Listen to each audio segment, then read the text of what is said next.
TV7 Israel News is made possible thanks to your generous donations.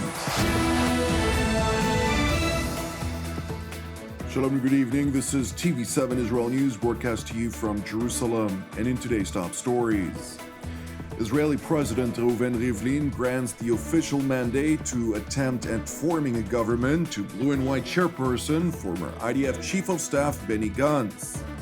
Nationally aspired unity for Jerusalem continues to swirl within a dead-end maze as neither Blue and White nor the Likud are seemingly willing to narrow their political gaps. Incumbent Prime Minister Benjamin Netanyahu announces additional measures to combat the spreading coronavirus as confirmed cases in Israel surpass 300. The Israeli parliament, or Knesset in Hebrew, held a unique swearing-in ceremony yesterday, during which small clusters of recently elected members entered the assembly's chambers to pledge their personal allegiance to the State of Israel. President Reuven Rivlin and outgoing Speaker Yuli Edelstein oversaw the ceremony, which marked the official opening, under strict coronavirus-related limitations, of the 23rd Israeli legislature.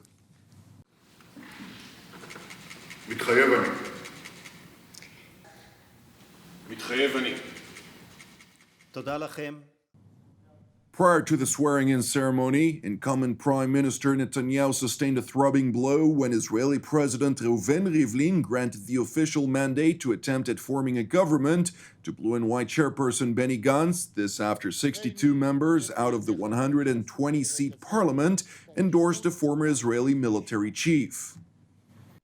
הריני לתת בידיך, כפי שעשיתי ברגע זה, את האפשרות להרכיב ממשלה. החוק נותן בידיך, אדוני, 28 ימים, החל ממחר, למלאכת הרכבת הממשלה.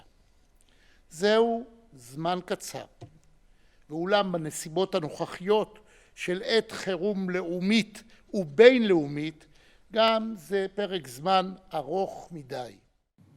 President Rivlin further warned that the current political crisis in Jerusalem is causing dangerous divisions among the people of Israel, to which Gantz pledged to turn every stone in order to resolve the long overdue political deadlock.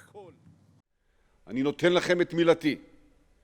אעשה הכל כדי להקים בתוך ימים, ספורים ככל שניתן, ממשלה לאומית פטריוטית ורחבה ככל שרק יהיה אפשר. הגיע העת לפחות מילים ריקות ויותר מעשים גדולים.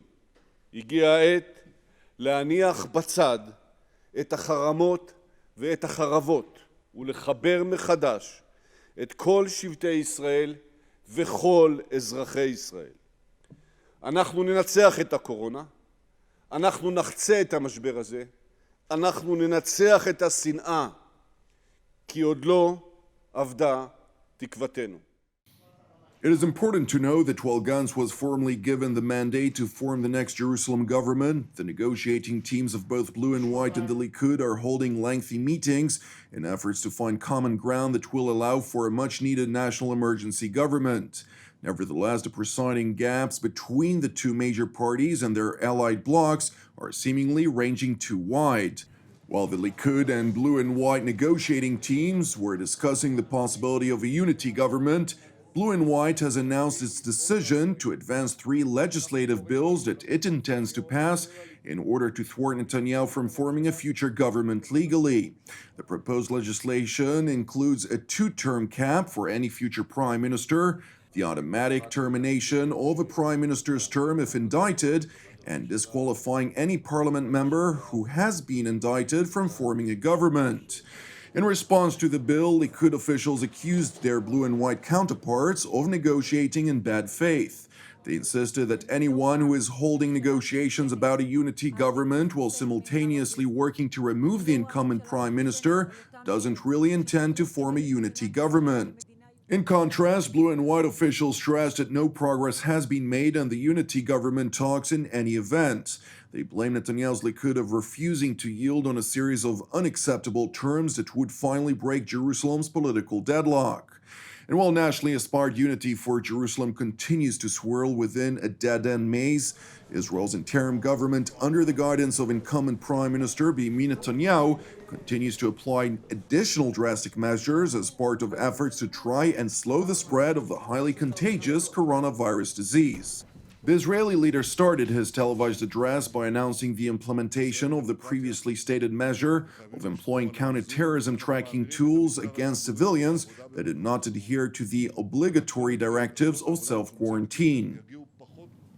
הייעוץ המשפטי נענה לבקשתנו, והערב אנחנו נאשר את השימוש בכלים דיגיטליים לפרק זמן מוגבל של 30 יום. ישראל היא דמוקרטיה, אנחנו חייבים לשמור על האיזון בין זכויות הפרט וצורכי הכלל, ואנו עושים זאת. Netanyahu also sought to alleviate public concerns prior to listing the new measures of the prospects of a nationwide curfew, which would force the entire nation into self-isolation. אנחנו איננו נועלים את האנשים בבתים, כלומר, אני לא מכריז על הסגר כללי, אני מקווה מאוד שלא נגיע לזה. אנחנו כן נפעיל סגר מקומי במקומות של התפרצות המחלה כדי לשמור על בריאות הציבור. The Israeli premier went on to list 3 measures that will be implemented throughout the Jewish state, effective immediately. כרגע אני מכריז על 3 דברים. 1, מעבר המגזר הציבורי למתכונת חירום. 2, מעבר המגזר הפרטי למתכונת מצומצמת. ו3, השארת שירותים חיוניים במתכונת מלאה. In practical terms, the measures include an immediate reduction of public sector employees up to 80%. Those government employees will be forced into a long vacation at the expense of their annual vacation days until after the Passover holiday, which ends on April the 16th. The second measure includes an immediate reduction of the private sector, which is also forced to reduce the number of employees by 70%. Some adjustments will be permitted on a case-by-case basis, so long as it complies with measures undertaken by the Israeli Health Ministry. It is important to note, however, that the 70% reduction does not impact companies of less than 10 people, so long as the employees can maintain a 2-meter distance from one another. The third measure, in contrast to the previous 2 limitations, assures that essential services will maintain their operations in full capacity, including supermarkets and security-related organizations, among others. שלישית, אנחנו משאירים שירותים חיוניים במתכונת מלאה. שירותים אלה כוללים קודם כל סופרים ומרכולים. אני בכוונה אומר זאת משום שאין בעיה של מזון, גם לא לחג. אז אין סיבה לרוץ להתנפל על הסופרים או להתנפל על המדפים, אין שום סיבה.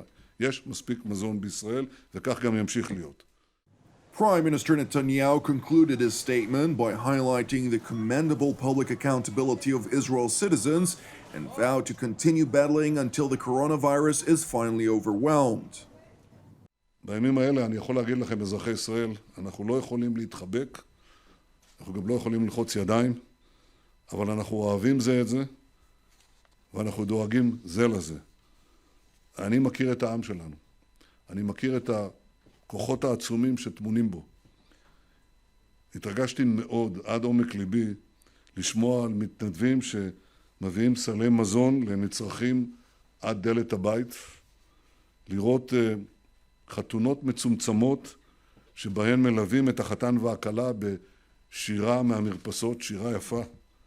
והתרגשתי לראות ילדים, נערים ונערות, שמתנדבים להיות שמרטפים של ילדים שהם לא בהכרח מכירים.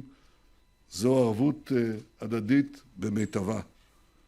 השותפות האיתנה בין הממשלה והאזרחים והאחווה העמוקה בתוכנו היא מקור כביר של כוח ורוח במאבק במגפת הקורונה.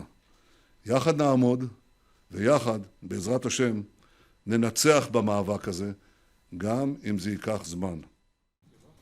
Meanwhile, to assure that all of Jerusalem's obligatory measures of quarantine are adhered to, Israeli police officers alongside health ministry agents are making every effort to verify the public's compliance. The Israeli Police Special Patrol Units, together with the Ministry of Health inspectors, we are going around address, apartment to try and find individuals who are meant to be in isolated areas and are not in isolated areas. This has been part of the ongoing operations that are taking place every day All of these measures that are being implemented are in order to make sure that the public are safe, the neighborhoods are safe, and we don't have someone with the coronavirus walking around endangering the public. Rosenfeld further noted that unfortunately not all Israelis are acting responsibly, which demands immediate action to assure public health and security. We've made a number of arrests in the Tel Aviv area over the last 48 hours. We have arrested a man, we arrested a woman who in fact tried to evade our police officers. Of course, we're fully equipped with all the necessary equipment in order to make sure that we stay safe and protect ourselves, and that is in order to protect the public at this stage of the epidemic in Israel. Thank you for watching us. You can also watch us at tv7israelnews.com or at tv7.fi. For any comments, please send your emails to israelnews@tv7.fi. And I would like to take this opportunity to really thank all of our supporters, as your financial donations as well as your prayers are the reason TV7 Israel News is made possible. I'd like to continue to encourage you, pray for the peace of Jerusalem, the peace and salvation of Israel, as well as for all those who are impacted by this coronavirus. I'm Jonathan Hassan. Have a Erev Tov, and we will see you again tomorrow at the same time.